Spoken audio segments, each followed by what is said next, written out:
Hello and welcome to Seattle City Makers. I'm your host, Jon Scholes. Well, welcome to our latest episode. We're about a month out or so from the recent local elections here in the city, where Seattle voters elected a new mayor, city attorney, new council members, and voted on a new county executive. And we thought, who better to bring in to sort of unpack and analyze this most recent election and what it means than Sandeep Kaushik, who is a political consultant who's worked on mayoral races for King County Executive, congressional races, and many others. I hope you enjoy my conversation with Sandeep Kaushik. Episode 99. I know, man. That's crazy. Welcome. I went back and you joined us for episode 20 back when this show was just a little toddler. Oh, yeah. Now that we're like, I got to check. We're coming up in the next week or two on our 4th year anniversary of Seattleites, which is You great. Are, yeah. So this is our 4th too. Yeah, which is crazy, right? And then you felt the need to start another one, Blue City Blues. Right, and then Blue City Blues were just past 1 year. Yeah, and I want to talk about both of those because you've had some great guests on recently, including really, our mayor-elect. Yeah. What a score. Oh, yeah. On Seattleites. Yeah, she came on. Yeah, I guess she's like a fan. She listens. She was good, too. Like, she did a good job. Yeah, I listened to it. She said some interesting things. She did say so. I mean, she put some markers down, right? Yeah, so we'll get to that.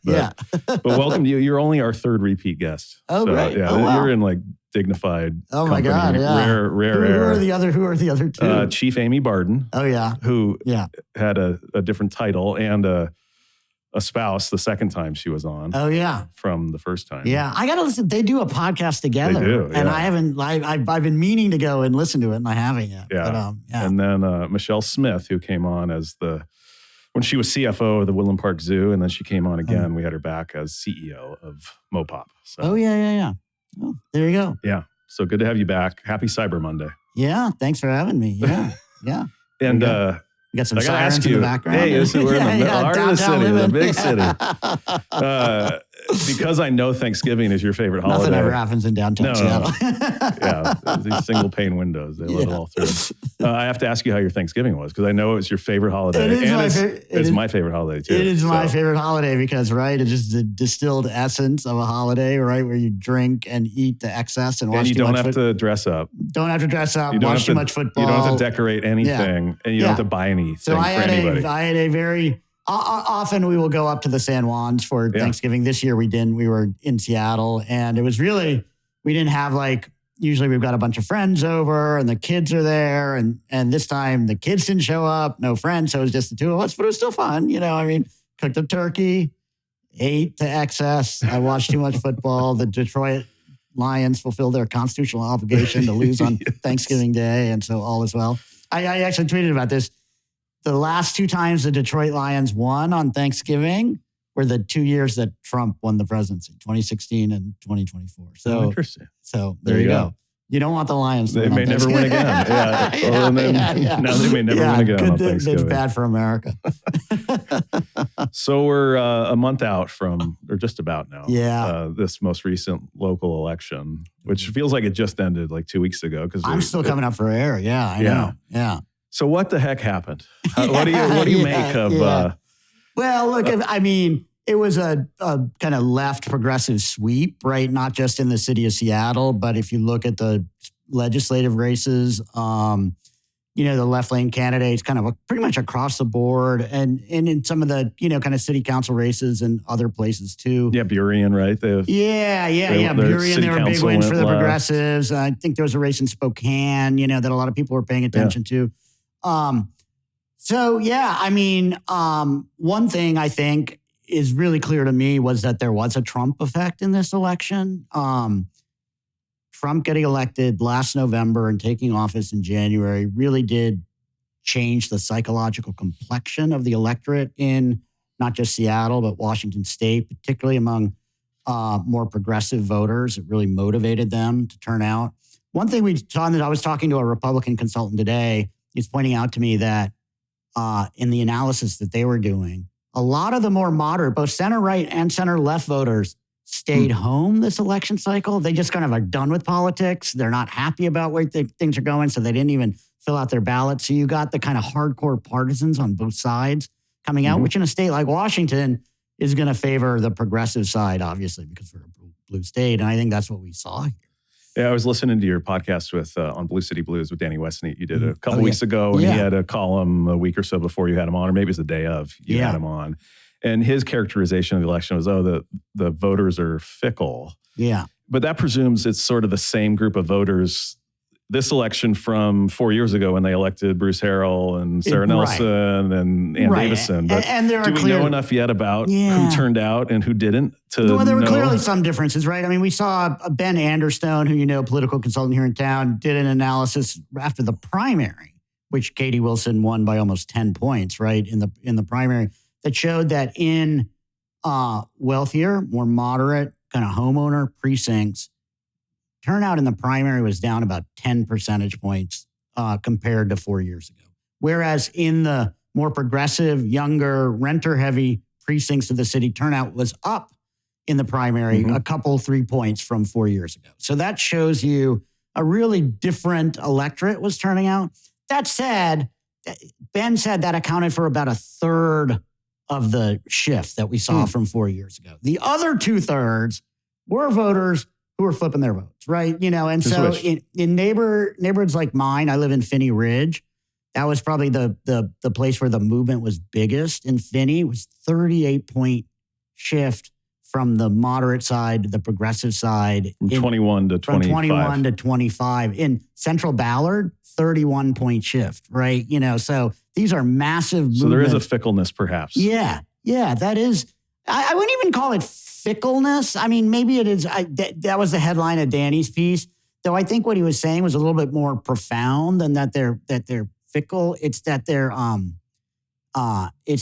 looking for answers or solutions, and they're not getting them from either side, right? And so they end up kind of yo-yoing back and forth because they're not satisfied with the state of play in the city right now. And I think that's true. You, along with David Hyde, your co-host, talked about some different theories for why the election went the way it did here. One of them was, the Harrell administration, they didn't go far enough in addressing the problems they said that they were going to fix and solve: street homelessness and drug use and tents and crime. Things are much better than they were, but perhaps people were frustrated that they were not good enough. Do you think that explains it? Or I think that's one possible. These are all counterfactuals, right? So we can kind of speculate all we want. That said, I do think it really felt to me like the mayor, particularly through the primary, ended up in that weird political no man's land, between kind of where he was trying to sort of appease both sides of an increasingly, growing gap between center left and kind of movement left. And an agitated electorate, would you agree? And you run a real danger of not appeasing both sides, but alienating both sides. And I think there was definitely some of that. I certainly heard kind of among the kind of mayor's base voters, some of the people that voted for him in 2021, some frustration that, he did the low-hanging fruit stuff. Things were better than they were 4 years ago. If you remember back, he sort of cleared some of the worst encampments. There was some hotspot policing and on a temporary basis in certain areas that were real problems. Yeah, certainly a ton of progress downtown that we've seen. Yeah. There was measurable, discernible progress. Crime is down. Police recruiting is up. There are things he can point to that I think were real achievements in terms of progress for the city. But I'd also say, go down to 12th and Jackson. I was down there the other day. I was driving by, and it was as bad as it's ever been. Like, hordes of people milling around, stolen goods, open, public use of hard drugs, like, the whole full-on open-air drug market was going full steam. And we're still sort of debating as a city what to do about it. Yeah, and this is really Danny's most, I think profound point about this is that we're kind of paralyzed, right? He told a story on our podcast. He had written a column about it a couple of years ago about one homeless man in his neighborhood of Madrona, right, who lived in a bus shelter.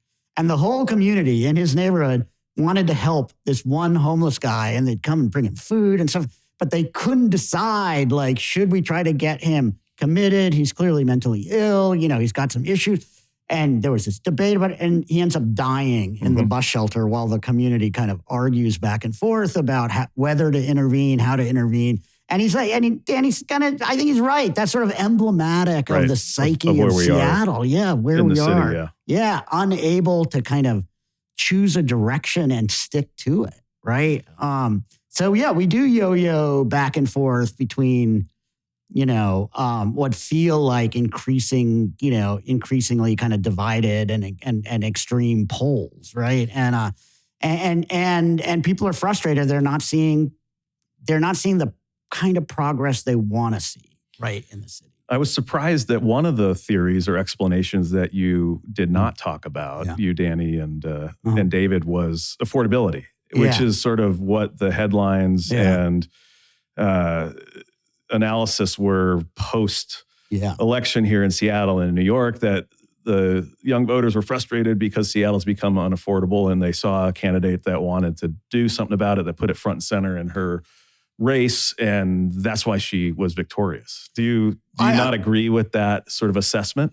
No, I do agree. I do think that Katie Wilson in particular really tapped into frustration among younger voters in particular about, I said right after the election, I did an interview with Governing Magazine where I said, this was not really the rebellion of, the Seattle underclass, right? Like the truly kind of poor and low-income folks largely have decamped from the city already because it's become so expensive to live here. You can't really afford to. So this was kind of like, this was the revolution of the kind of, the baristas and the bike messengers at the barricades, right? What we were seeing is the battle of the haves versus the have-lesses, right? And these are typically well-educated, highly educated, younger people. Or the haves versus the have-mores, perhaps. Yeah, right. I mean, you can put it that way, but and they're not. They have good sort of, they have an education. They have good sort of lifetime career prospects, maybe, but they're also like looking around at the enormous wealth. Right, Danny's term for this is the prosperity bomb that hit Seattle, and they're feeling like they're not sharing commensurately in the benefits of that wealth, but they're paying the price in terms of higher prices and high rents and high costs. And that creates a level of frustration, right, that Katie was able to tap into. Now, I think the bigger question, though, is what's Katie going to do about it, right? I mean, I think her critique of Seattle being an increasingly unaffordable place that's frustrating people resonated, but it's one thing to kind of diagnose the problem, and it's another thing to solve it. Well, and it's interesting to look back on the last, 4, 5, 6 years of sort of the an agenda that's been implemented of, some of the highest minimum wages in the country. We have a payroll tax now that's in place, but also has been raised. We have a new B&O tax. We have tax on soda. We have taxes on delivery drivers. We have additional regulations. So we regulate everything. We love to regulate in Seattle, right? And so this, and an agenda that has largely been proposed and driven by progressives like Katie Wilson. Driven by individuals on the far left has been implemented by, some of it implemented, some of it not stopped or modified by the folks who've been in charge over the last 4 years. And what we have is some of the most expensive housing in the country, some of the most expensive Ubers, some of the most expensive food. You can go down the list, right? Yeah. And so do you think the playing field for not just Mayor-elect Wilson, but for others that have been elected is a little bit more constrained as far as the public policies, fiscal policies that could be entertained, because so much of that agenda has been embraced and implemented? Well, it's going to be very interesting to see how Katie comes out of the gate as kind of an outsider mayor, right? The first real outsider mayor in Seattle since, I would say, McGinn got elected in 2009. She has a very different affect and demeanor than coming in a little differently. Coming in a little differently, to her credit, I think. Yeah, I would agree. She's making sort of conciliatory noises and trying to kind of reach out and demonstrate, at least initially, that she wants to build some bridges and find common ground. And I think that's all to her credit. She has a theory of governance, I think, that might, play to her benefit as she goes forward. We'll see. But I do think, it's interesting, right? I think everybody saw this election as a repudiation of the establishment, right? But it's important to define what that means, right? And yes, there's an establishment that is, sitting in the downtown, more moderate, more businessy kind of establishment, right? That had helped elect the last couple of election cycles, elect moderate candidates. Yeah, it's a repudiation of that.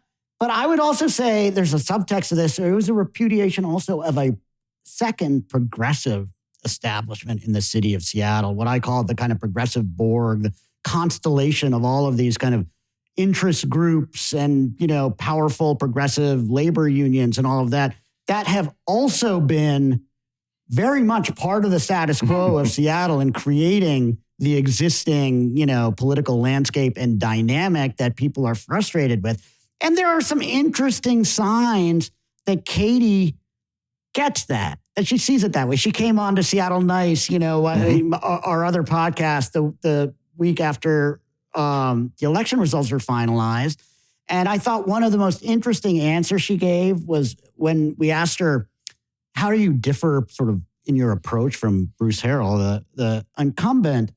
And, she said, look, Bruce Harrell spent all his time sort of placating interest groups, right? He sort of saw his job as a politician as sort of throw business a bone over here and labor a bone over there and, and call it a day, right?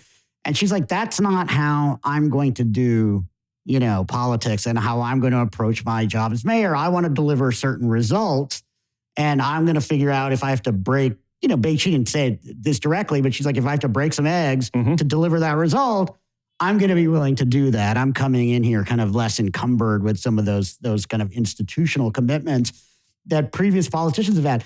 If she does that, I think that could be quite interesting, right? I mean, I actually agree with her that we do need some fundamental change in the city about how we go about our business if we actually are going to make progress on some of our problems. And it's easier to say that, to put a marker down and say that, than it is to sort of deliver that result. And I think the challenge for Katie is going to be for the biggest problems the city faces, stuff like homelessness, street disorder, crime, addiction, all of the stuff that I think are driving some of the frustration people feel about the state of the city. The answers to those problems are not simple, right? They're complicated, multi-pronged answers that require basically both sides of our political divide to, push themselves out of their own ideological comfort zones, right? Come toward each other. That's right. Neither side can solve. We've tried each side's attempt to solve the problem. Neither side can do it. In fact, on Blue City Blues, we had kind of maybe the country's most prominent criminologist, David Kennedy, came onto the podcast a few weeks ago. And this is what he said to us, right? We know how to solve drug markets. We could solve Little Saigon or the Blade in a couple of months here. The reason we learned it from the crack epidemic days of the 90s, how to deal with these things. The problem is everybody's got a community, police, social service agencies. They all have to have a united front. They all have to be bought into the approach. That's hard enough to get everybody on the same page when there's distrust between these groups. But then they have to do these targeted interventions, right? That some of it, on the kind of more touchy-feely root causes, progressive side, some of it, it's not war on drugs, but there's some enforcement pieces to this. Law enforcement will be involved. Yeah, that, you've got to go in and sort of take these low-level drug dealers and pull them into a meeting and say, we're not going to arrest you, but you can't deal drugs anymore. If you do come out here and deal drugs, we are going to arrest you, And it's these interventions that require both sides to work together, compromise with each other, and implement solutions that neither side is completely comfortable with, right? And that's why we don't do it. Do you think though that there's two sides in Seattle that are that far apart in what they think ought to be done at places like 3rd and Pine or 12th and Jackson? It sure seems that there's a majority of folks that believe, there's some law enforcement intervention that is probably necessary with some individuals who are out there harming others. And there's people out there hurting that need help. And we need a range of tools. and we need to provide services and treatment and housing, and law enforcement has a role as well. And are we I think there are a lot of people that pay lip service to that broad spectrum of stuff, John. But where the rubber meets the road on this stuff of like, first of all, and how it runs up against their values. You can't do it piecemeal. You can't be like, I'm going to throw a little bone over here, and then 2 weeks trust us from now, in 3 weeks we'll be back with the treatment. Over here, and I'm going to do this other. It's got to be an integrated, thought out approach, right? This is we need when a grand conductor, right. Which you need a plan. Against a plan. This is where I do think our incumbent mayor, Bruce Harrell, and his administration, I think they did the low-hanging fruit of coming out of the pandemic, cleaning up some of the worst tents problems. And structures, and some of these awful encampments. Kind of Thunderdome encampments that had developed in places like Ballard. I mean, I remember going by Ballard Commons and thinking, this is a freaking Hieronymus Bosch painting. It's a hellscape painting of. So he did, credit to the mayor, he did clean that stuff up.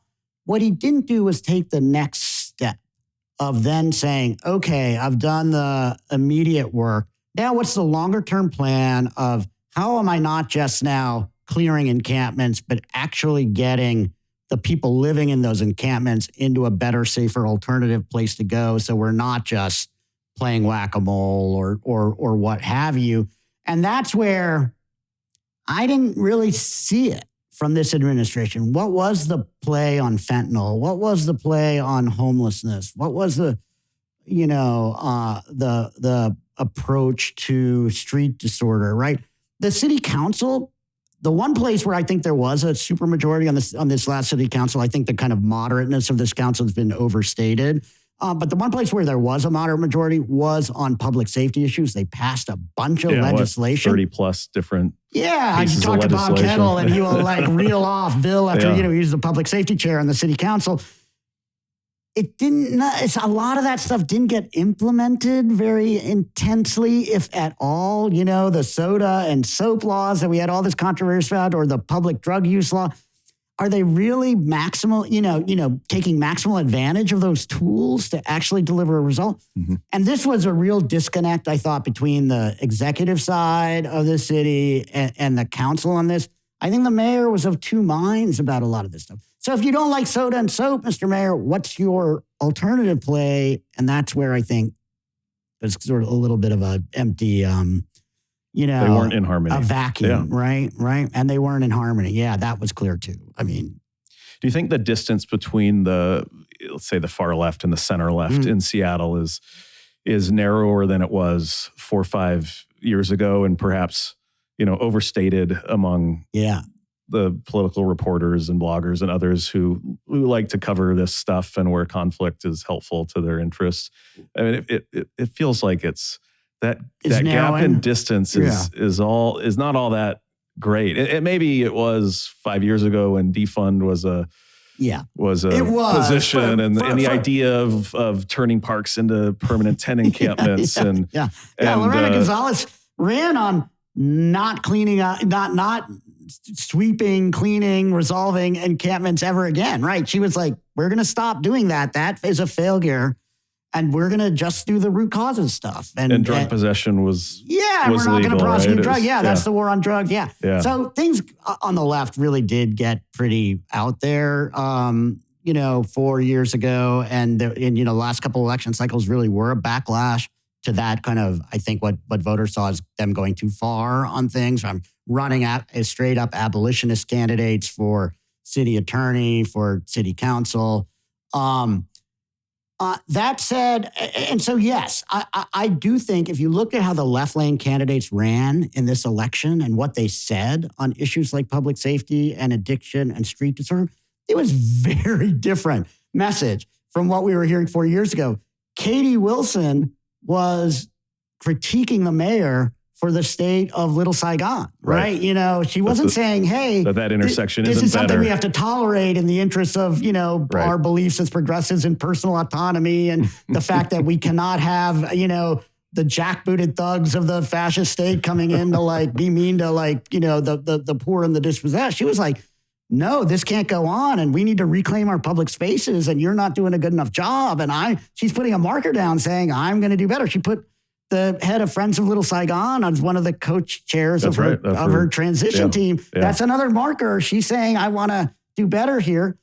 So yeah, I mean, I do think that look, I do think that creates the sense that whether it's Katie Wilson or Dion Foster just defeated Sarah Nelson, the incumbent city council president, reached out to me right after the election and said, hey, I mentioned David Kennedy, the criminologist. She reached out to me and said, oh, that was really interesting conversation with David Kennedy. I'd love to talk to him more, right? About his thoughts about how to resolve these things. And I took that as a really positive sign that some of these folks from the kind of left side of the divide are saying, let's have some conversations about where, we can come together rather than sort of just being absolutists about, their progressive views. How this is going to work out in reality, John, I don't know, right? And what happens when the activists show up and get in the mayor's grill, Katie Wilson's grill or Dion Foster demands. And say, you can't, do this or that. That's, are they going to say no or are they going to cave? Right. I don't know the answer to that question. It's going to be interesting to see how that all plays out. But at least they're making some noises right now, and their messaging during the campaign suggests, to your point, that maybe there's some more opportunity here for us to try to come together as a city and actually do some smart policy things to solve problems, which is really what the voters are asking for. Yeah, for sure. And such interesting dynamics, particularly in the mayor's race, of just how, tight the margin was. So there's... Yeah. Well, and Katie Wilson is a very, very smart person, right? She's a policy wonk. I've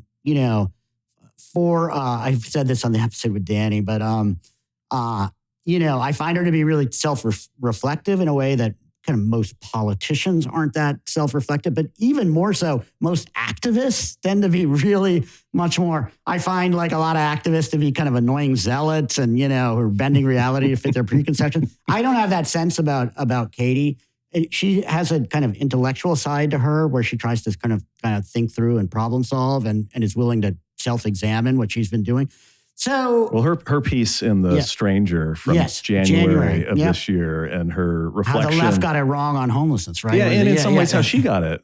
Got it wrong. Sort of her own introspection on her position on Compassion Seattle, the charter amendment that was on the ballot or was filed and taken off the ballot a year or two prior. I thought was very interesting. It was a very thoughtful piece. It was really thoughtful, and we had her on Seattleites right after that piece came out. So right back in must have been January or February. And I did ask her. I said, "So is this a mea culpa, right, from you, Katie Wilson?" This is before she had decided to run for mayor, and it was after she had written that. But piece. It must have been just before. It was just before. It wasn't too long before. I mean, and she sort of pushed back on me, like sort of. Full on embracing I got it. She didn't say that. And I won't put those words in her mouth, but it was her own sort of. But it's her coming back and saying, we on the left, weren't listening to the people that were saying that our quality of life in the city is eroding because we can't take our kids to the park anymore or to the playground without like stepping on a needle or, you can't just tell us. It felt like gaslighting. You were gaslighting people, telling them that it's wrong for them to worry about crime or, that they might get mugged or what have you, And so, to her credit, right? She said, I want to rethink some of the ways we've approached some of this stuff. Now, again, how this is all going to work out in reality and, John, you're a veteran of Seattle politics, man. It's at City Hall, like it's pretty intense, right? Like the back and forth. And so it's one thing to intellectually understand you got to do something differently.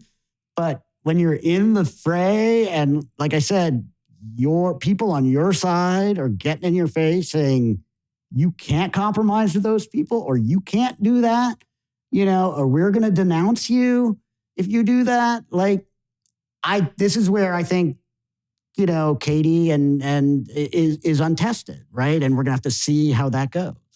if she can hold us in the intellectual space more so than the ideological space, we're at least at a good starting point, though, right? I think it's a head versus heart thing, right? I think her heart is really still with the kind of pure progressive positions on this stuff. The stuff that, as you said, a few years ago, she was advocating for a lot of this stuff herself, right?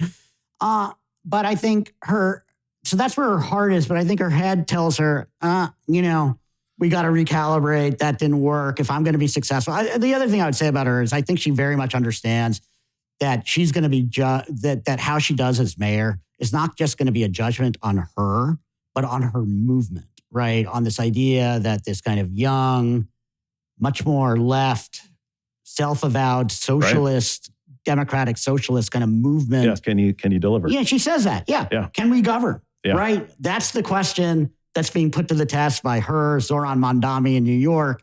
Michelle Wu in Boston is sort of the example that progressives look to as a successful progressive mayor, right? And so she knows. Who's been able to build a bigger coalition over her time, right? Well, Michelle Wu, endorsed by the police union. Yeah, got endorsed by the police. It ran as an abolitionist 4 years ago and is running 4 years later, still with great progressive street cred, but also with the police union backing her, and Boston seen as the safest big city in the United States. Yeah, they're getting a lot right. So here you've got Michelle Wu was 36 years old when she got elected 4 years ago. She is a young, multicultural, progressive mayor, the avatar of a new Boston, right? The old two-fisted white ethnic Boston is sort of fallen by the wayside. And we've got this new rising Boston. And yet Michelle Wu turned out to be a very supple politician, somebody who had a keen ear for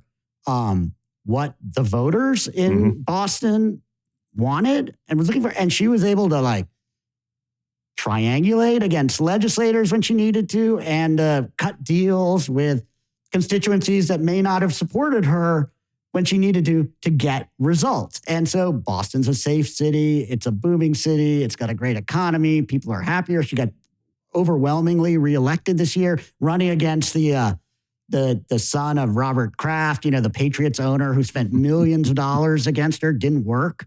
She won overwhelmingly. So that's the model, right? For whether you're Katie Wilson or Zoran Mamdani, I think they're looking to Wu in Boston. Yeah. And if they do what she does, they're likely they will be successful too. But that requires being flexible and being willing to compromise your maybe not your fundamental values, but your but to sort of play the game and the art and the game of politics in a smart way. Yeah.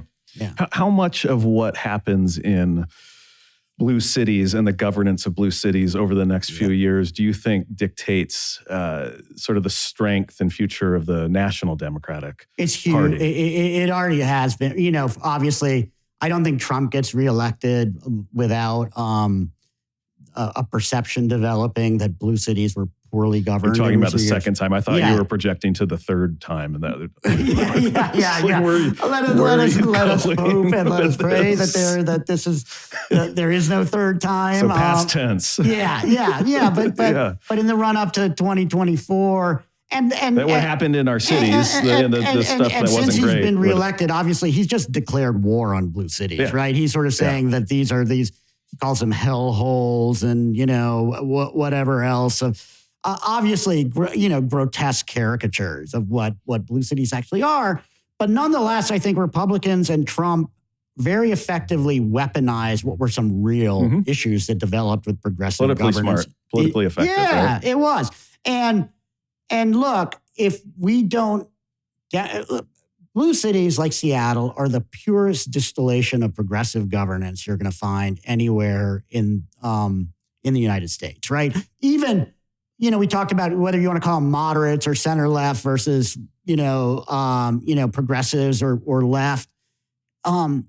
We're all left of center, all pretty far left of center, right? And, the people in positions of authority. So this is blue governance, right? These are one-party city-states, right? Deep blue. And if we can't get it together and govern effectively or find, ways to solve problems or to cross our divides and and implement policies, then absolutely that is a reflection on the Democratic Party writ large nationally. It should be a reflection on them. And whether they like it or not, it will be a reflection on them. So I can't think of anything more important than for blue cities to get their shit together, right? Pardon my French here. And actually, I said this to Danny Westney when we were doing that episode with him, but I went back recently and I was watching the TV ads we did 12 years ago when Ed Murray, I was the lead consultant for Ed Murray when he ran for mayor.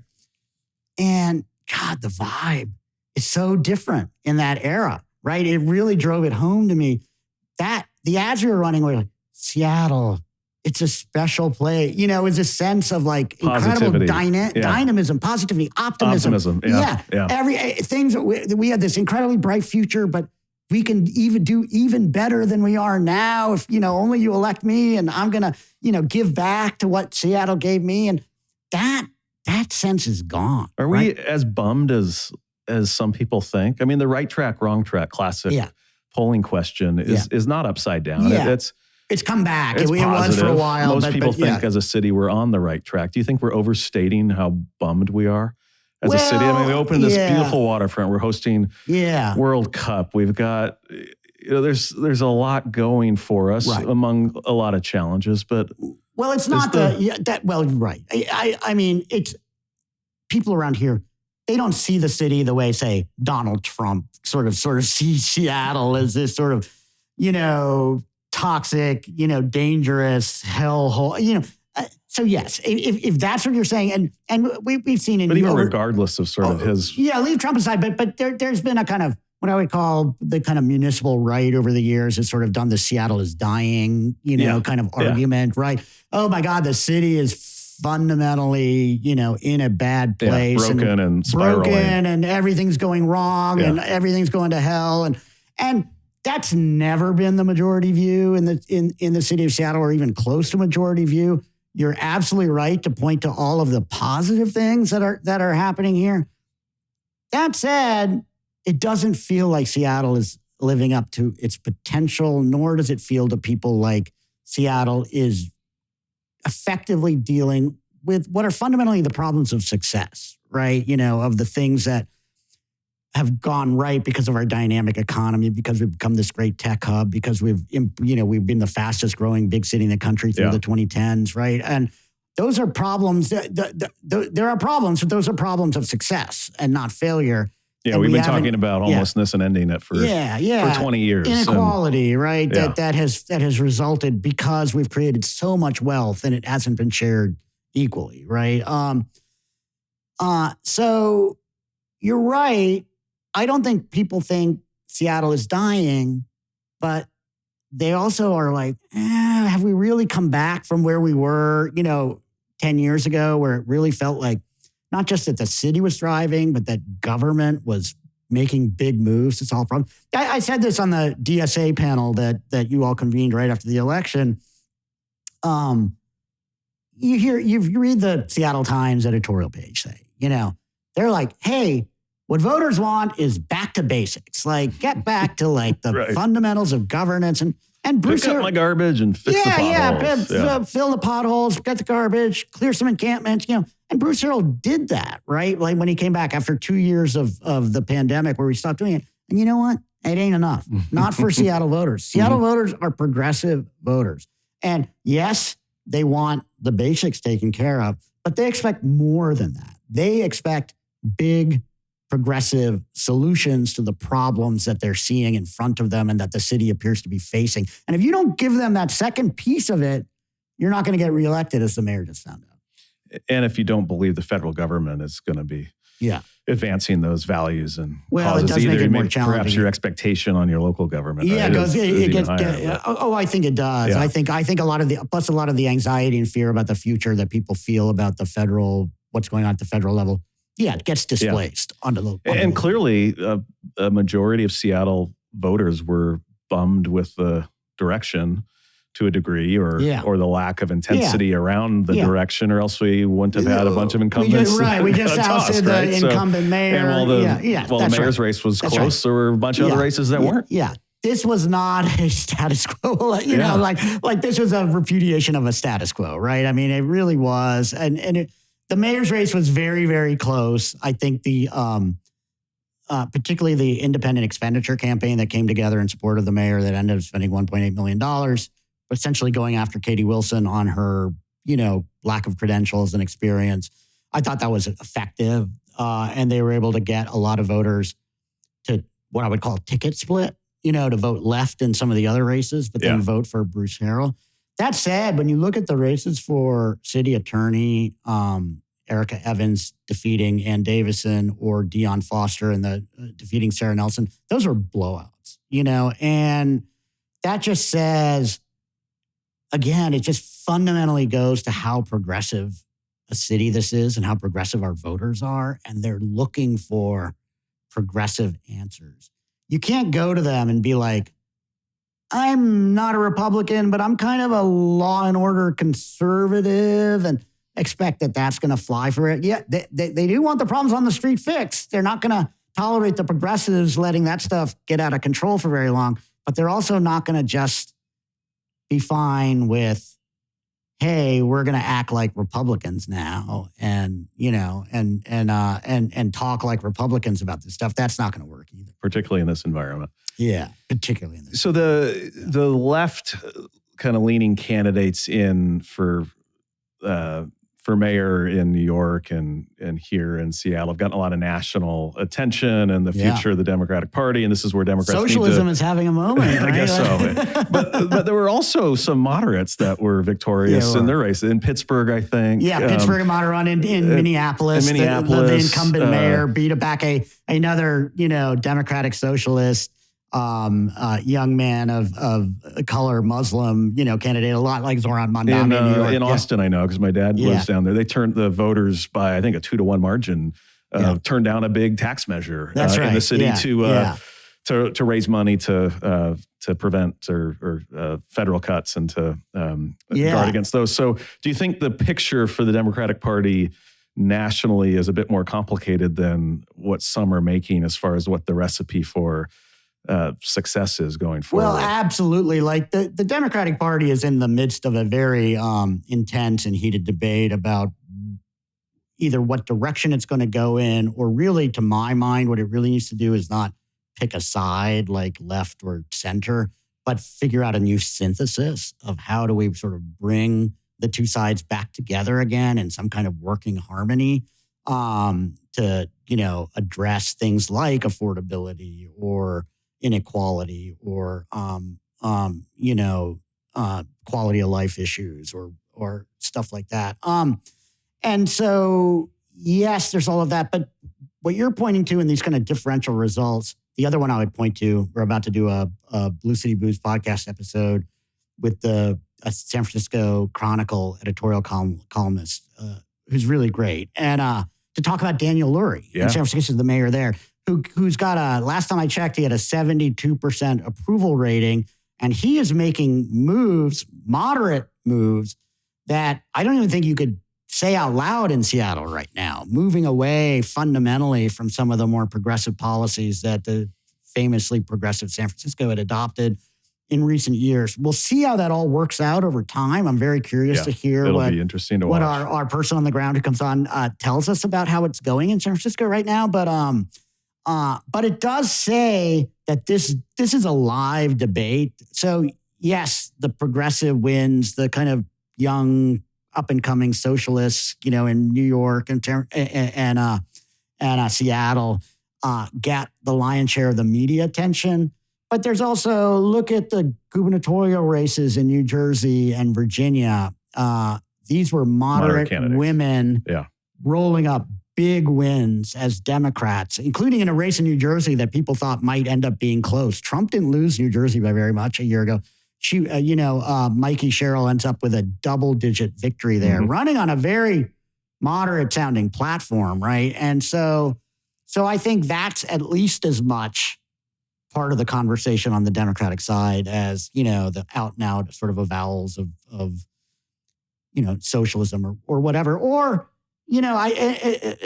another thing I'll just throw in here as particularly relevant to cities like Seattle is the rise of urbanism as a national political force within the Democratic Party, right? We are a party of the cities increasingly. And that urbanist turn is really interesting to watch. I mean, if you look at the Chambers polling they do that every 6 months, the index poll. Yeah. And they've been asking the same questions now for 4 or 5 years. And if you look at the urbanist kind of questions about density and growth, there is a very clear, really rapid movement of voter support for things like more housing, increasing density. The abundance movement. Yeah. So I think that's where what I'm getting at when I say there's got to be some kind of new synthesis in the Democratic Party where it doesn't just feel like we're abandoning progressivism or throwing the moderates overboard, but it feels like we're coming up with something that incorporates the best of both parts of the party. So abundance is one attempt to try to create that synthesis. And I think there's a lot of interesting stuff there that's worth looking at. Well, and Seattle has a great opportunity to... We are an abundancy kind of town, right? I mean, obviously, there's been enormous wealth that's been created. It is being created. Got a lot of resources, got a lot of smarts. Got a lot of intellectual firepower. Absolutely. Like this is, we are a capitalist success story as well as a, potential democratic socialist nirvana, right? With our so. But I think a lot of that underpins the frustration of voters and their angst of like, with all of that, why can't you all figure it out? That's right. Yeah. No, I think that's right. And so their patience is limited for results. Their patience is limited because it does seem like we're living in a city of just enormous resources, right? And yet we're falling on our faces on some of the, basic problems. Yeah. And I'm frustrated with that, right? I mean, I think we all are. Voters should be frustrated with that. They have a right to be. Yeah. So a couple concluding questions, standard questions, but you came on episode 20. I don't think we had this one in the mix, so we'll throw it to you now because it's not a repeat. What was your first job that you took a paycheck for? I don't think I know the answer to this. I was first a busboy, but then I got promoted to fry cook at a Ponderosa Steakhouse when I was 16 years old on Rockville Pike in Rockville, Maryland. Unfortunately, like the old Ponderosa Steakhouse is no more. But yeah, that was my first job. Did you burn yourself? I'm sure more than once. Yeah, I saw some things that I will not repeat about working at a chain fast food. It wasn't fast food, but a chain restaurant like that. It was like fancy fast food. That was sit Ponderosa, down, I guess. casual. Yeah. I mean, I certainly as a kid thought it was fancy, but yeah, that was my first job.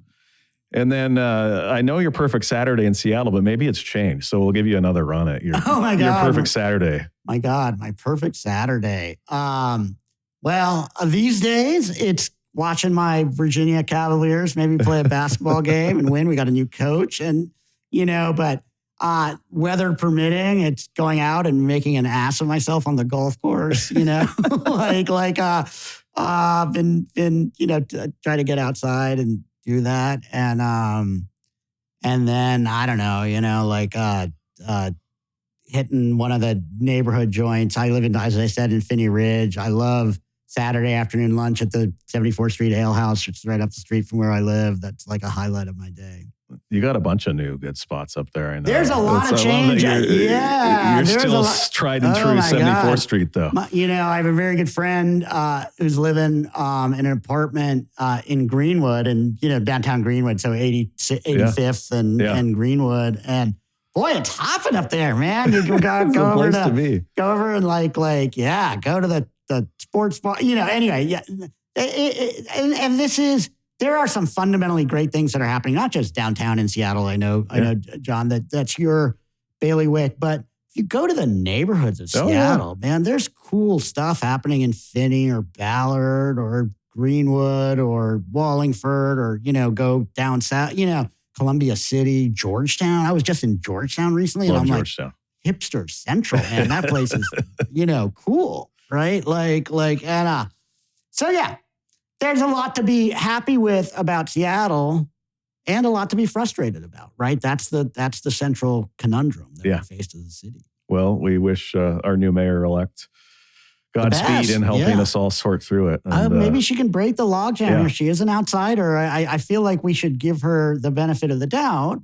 But also, she's put a bunch of markers down about big moves she wants to make and things she wants to address and problems she wants to solve. And, like every mayor, at the end of the day, you get judged by how people feel about the state of the city, right? And so if she delivers on some of her promises, housing, on other things, then, great. And if not, we haven't re-elected a mayor since 2005 in this town. And, it wouldn't be the craziest thing if we didn't in 4 years. So and either way, I know you'll be covering it closely on Seattleites and on Blue City Blues. So there'll be plenty of content no matter what. This will be interesting to watch. And I'll keep doing it as long as people continue to pay attention anyway. But yes. And thanks for having me on this one. It's appreciate you coming back. And you're invited to our postseason dinner again. So we'll see you in January with all of our guests from 2025. Oh, that's right. That was fun. It was a good time. Yeah, so that was a whole new fun set dinner. of guests. That's the only reason I do it. That's for the dinner. Free dinner. Yeah.